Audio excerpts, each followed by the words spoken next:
तो हेलो सभी को, हिमाचल एग्ज़ाम्स में आपका स्वागत है। तो आज हम नई वीडियो लेके आ गए हैं बलोखरा सीरीज़ की। लेक्चर नंबर 6 हम आज करेंगे। अभी हमारा ज्योग्राफी चला हुआ है बलोखरा का। स्टार्ट करा है हमने ज्योग्राफी से। देखिए हम चैप्टर वाइज चले हैं, टॉपिक वाइज चले हम। तो फिर लेक्चर 6 ज्योग्राफी का स्टार्ट करते हैं। Geography lecture 6। फर्स्ट क्वेश्चन क्या बोलता है? फर्स्ट क्वेश्चन बोलता है बड़ा शिगरी ग्लेशियर के बारे में आपको कुछ ये दी गई है, स्टेटमेंट्स दी गई है। तो देखना है कौन सी सही है कौन सी गलत है। तो Bara Shigri glacier 3 kilometre wide है, 25 किलोमीटर लॉन्ग है। तो ये करेक्ट है। It is the largest glacier in Himachal Pradesh, ये भी करेक्ट है। तो इसका ऑप्शन नंबर हो जाएगा option number C, both statements are correct. तो Bara Shigri glacier is your 25 kilometres long and 3 kilometer your wide. तो and it is the largest glacier of HP, largest glacier in HP. तो ये facts आपको याद रखने पड़ेंगे as it is. 25 kilometre length है, 3 kilometre width है और लार्जेस्ट ग्लेशियर है इन हिमाचल प्रदेश। तो सेकंड क्वेश्चन पे आते हैं। सेकंड क्वेश्चन बोलता है विच ग्लेशियर इन 1936, एक फैक्ट आपको दे दिया, which glacier in 1936 caused great havoc in Chandra valley. दूसरा फैक्ट आपका Chandra valley and formed a large lake known as Chandratal. आपका लेक फॉर्म किया था चंद्रताल इन चंद्रा वैली। किस ग्लेशियर के बर्स्ट ने, मतलब कौन सा ग्लेशियर आपका ये हुआ था, मतलब GLOF हुआ था। GLOF आपको टर्म अगर पता होगी, नहीं पता होगी तो आप इसको सर्च कर दीजिए। अभी आपका पिछले साल की बात है, चुंगथांग रीजन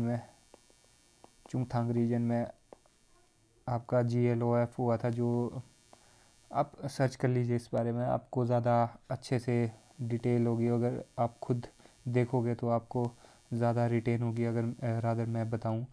तो फिर अभी हम क्वेश्चन पे आते हैं। Which glacier in 1936 caused the great havoc in Chandra valley and formed a large lake known as Chandratal. तो इसका आंसर हो जाएगा ऑप्शन नंबर सी, बड़ा शिगरी ग्लेशियर। तो बड़ा शिगरी ग्लेशियर के टूटने से आपका 1936 में caused great havoc in Chandra valley में चंद्रताल, मतलब सिंपल वर्ड्स में बोले तो चंद्रताल लेक फॉर्म हुआ था बड़ा शिगरी ग्लेशियर के GLOF से। मतलब ये आपका ग्लेशियर के मतलब पिघलने से, पार्टली पिघलने से ऐसा बोल सकते हो आप। तो चंद्रा वैली में आपका चंद्रताल लेक फॉर्म हुआ था 1936 में बड़ा शिगरी ग्लेशियर से। तो थर्ड क्वेश्चन पे आते हैं। बड़ा Shigri glacier was conquered bye.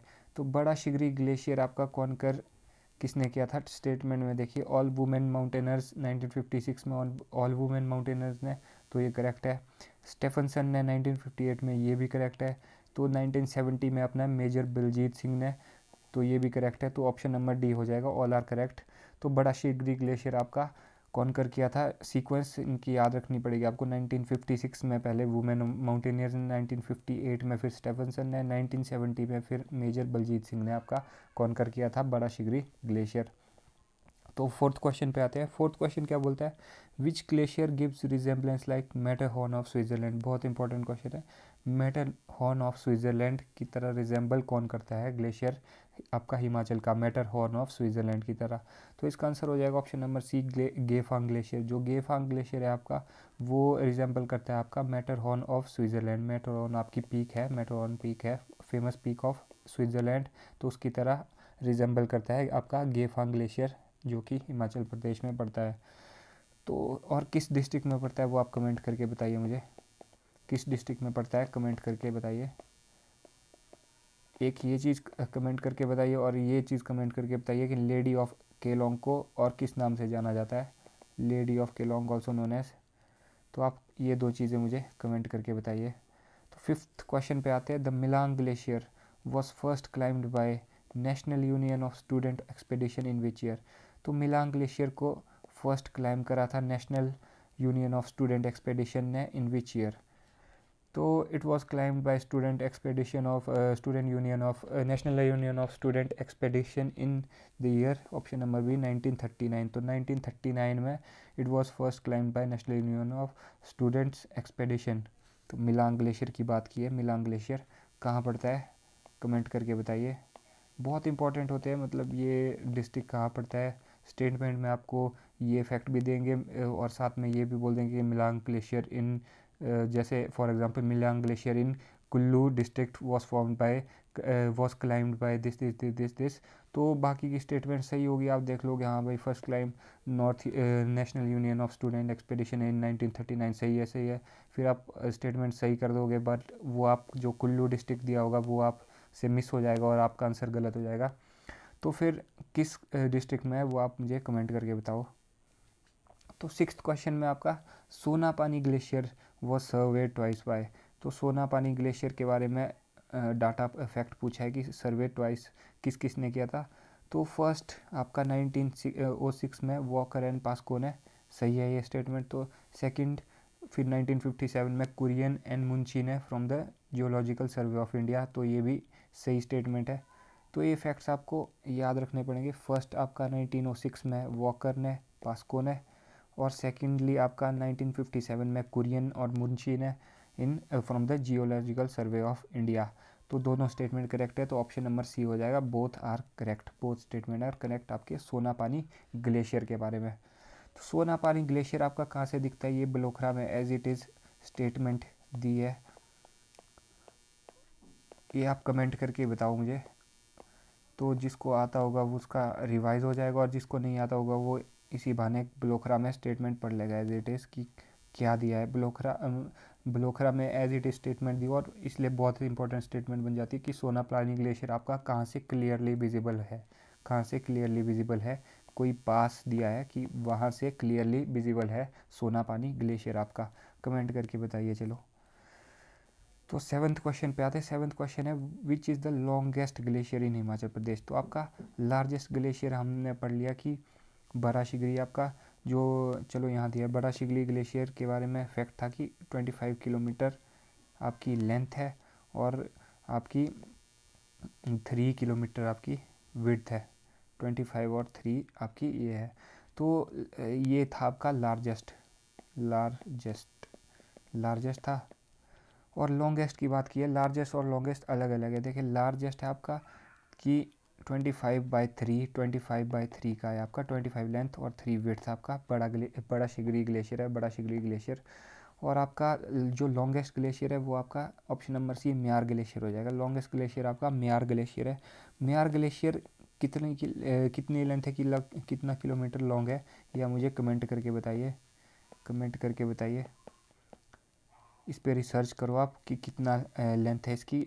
ये क्योंकि फैक्ट भी आपको बोल सकते हैं कि जैसे म्यार glacier is the longest glacier in Himachal Pradesh with आपका फॉर एग्जांपल 40 किलोमीटर लेंथ, ऐसे लिख लिया तो आप लॉन्गेस्ट ग्लेशियर देख के आंसर करेक्ट कर दोगे, पर 40 जो किलोमीटर होगा वो आपका डाटा गलत होगा तो आपका आंसर गलत हो जाएगा। तो आपको किलोमीटर पता होना चाहिए कि कितना किलोमीटर लेंथ है, मतलब लॉन्गेस्ट है तो क्यों है लॉन्गेस्ट, कितना किलोमीटर है, मतलब कितना लेंथ है, इसलिए ये लॉन्गेस्ट ग्लेशियर बन जाएगा। तो आप मुझे कमेंट करके बताइए। तो 8th क्वेश्चन पे आते हैं, कियार दादून इज डिवाइडेड इनटू 3 ट्रैक्ट्स। तो कियार दादून आपके 3 ट्रैक्ट्स में डिवाइड किया गया है, कियार दादून वैली। तो एक आपका नैली खेरा, एक आपका पारदून, एक आपका दून प्रॉपर। ये आपका आरदून कुछ नहीं होता, तो ये ऑप्शन नंबर सी हो जाएगा कि which of the flowing is not one of the tracts. तो आरदून is not one of the tracts, आरदून इज नथिंग। तो जो ट्रैक्ट्स है आपके 3 डिस्ट्रिक्ट ट्रैक्ट्स है आपके वो है नैली खेरा, आपका पारदून और दून प्रॉपर। तो आंसर हो जाएगा आरदून। तो आरदून नहीं है आपका कुछ भी। तो 3 ट्रैक्स है आपके नैली खेरा, याद रखें आप, Naili Khera, Naili Khera, Pardun, Pardun, Doon proper, Doon proper, 1 2 3 Kiardadun valley का आपका। तो 9th क्वेश्चन पे आते हैं। 9th क्वेश्चन आपका है विच स्ट्रीम डिवाइड्स बाल वैली रफली इनटू 2 पार्ट्स। तो बाल वैली को रफली 2 पार्ट्स में डिवाइड कौन सी स्ट्रीम करती है आपकी बाल वैली को, बाल वैली को आपकी कौन सी स्ट्रीम 2 पार्ट्स में डिवाइड करती है, बाल वैली को कौन सी स्ट्रीम आपकी इसमें पार्ट्स में डिवाइड करती है। तो इसका आंसर हो जाएगा सुकेती खड्ड आपका। सुकेती खड्ड जो है, सुकेती खड्ड जो है आपकी सुकेती खड्ड आपकी बाल वैली को 2 पार्ट्स में रफली डिवाइड करती है। तो सुकेती खड्ड आप याद रखें, सुकेती खड्ड इसका आंसर हो जाएगा। तो आपका 10th नंबर पे आता है। 10th क्वेश्चन है आपका, इन November 1962 with which country India started an agricultural project. आपका इंडियन जीके का क्वेश्चन आ गया, बलोखरा में कवर था तो मैंने सोचा इसको भी कवर कर दूँ लेक्चर में। तो इन November 1962 with which country India started an agricultural project. तो इंडिया के साथ एग्रीकल्चर प्रोजेक्ट स्टार्ट किया था नवंबर 1962 में आपका ऑप्शन नंबर डी जर्मनी ने। तो जर्मनी स्टार्टेड आपका agriculture project with India in November 1962। तो जर्मनी याद रखें। तो 11th क्वेश्चन आपका है, at the head of which valley lies the Lofty At the head of which valley lies the lofty Chukchago Pass? Lofty Chukchago Pass, lofty Chukshakhago pass आपका किस valley के sir पर है, मतलब किस वैली के टॉप में है? सबसे टॉप में किस वैली के टॉप में आपका लॉफ्टी चुकशाखागो पास है? तो इसका आंसर हो जाएगा option number A, Baspa valley के हेड पे आपका बसपा वैली के हेड में आपका चुकशाखापो पास है। चुकशाखापो पास आपका बसपा वैली के टॉप में पड़ता है, मतलब हेड ऑफ बसपा वैली में पड़ता है। तो चुकशाखापो पास को आप बसपा वैली से याद रखें कि यहाँ पर है चुकशाखापो पास आपका। तो 12th क्वेश्चन पे आते हैं। 12th क्वेश्चन आज का हमारा लास्ट क्वेश्चन रहने वाला है, 12th क्वेश्चन। तो which hydro electric project is built in Kinnaur? Kinnaur में कौन सा हाइड्रो इलेक्ट्रिक प्रोजेक्ट है इन ऑप्शंस में से, जो इन ऑप्शन में दिया हुआ है? तो रोंगटोंग, क्या रोंगटोंग है? नहीं, रोंगटोंग नहीं है। रोंगटोंग आपका लाहौल स्पीति में पड़ता है। शोंगटोंग है? हाँ, शोंगटोंग आपका किन्नौर में पड़ता है। तो इसका आंसर हो जाएगा ऑप्शन नंबर बी, शोंगटोंग। तो शोंगटोंग आपका किन्नौर में पड़ता है। शोंगटोंग की आपकी कैपेसिटी है 450 मेगावाट पावर जनरेट करता है, इलेक्ट्रिसिटी।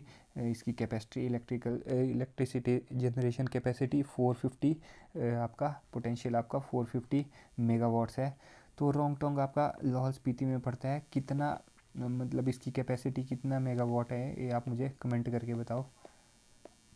बताओ कितना है। क्योंकि ये दोनों, मतलब क्योंकि नेम सेम है तो बहुत कन्फ्यूजन हो जाती है। कई बार हम रोंगटोंग को किन्नौर में और शोंगटोंग को लाहौल स्पीति में बोल देते हैं। कई बार हम रोंगटोंग को किन्नौर में ही शोंगटोंग की तरह की, शोंगटोंग हमारे को पता होता है कि किन्नौर में, पर फिर रोंगटोंग सुनते हम रोंगटोंग भी हम सोच लेते हैं कि किन्नौर में। तो ये फैक्ट आपको याद रखने चाहिए कि रोंगटोंग आपका लाहौल स्पीति में, शोंगटोंग कड़छम आपका किन्नौर में, शोंगटोंग कड़छम आपका किन्नौर में है।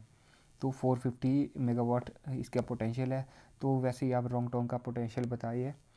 तो इसी के साथ हमारा लेक्चर नंबर 6 ख़त्म हो गया। अब लेक्चर नंबर 7 हम अगली वीडियो में डिस्कस करेंगे। तो थैंक यू।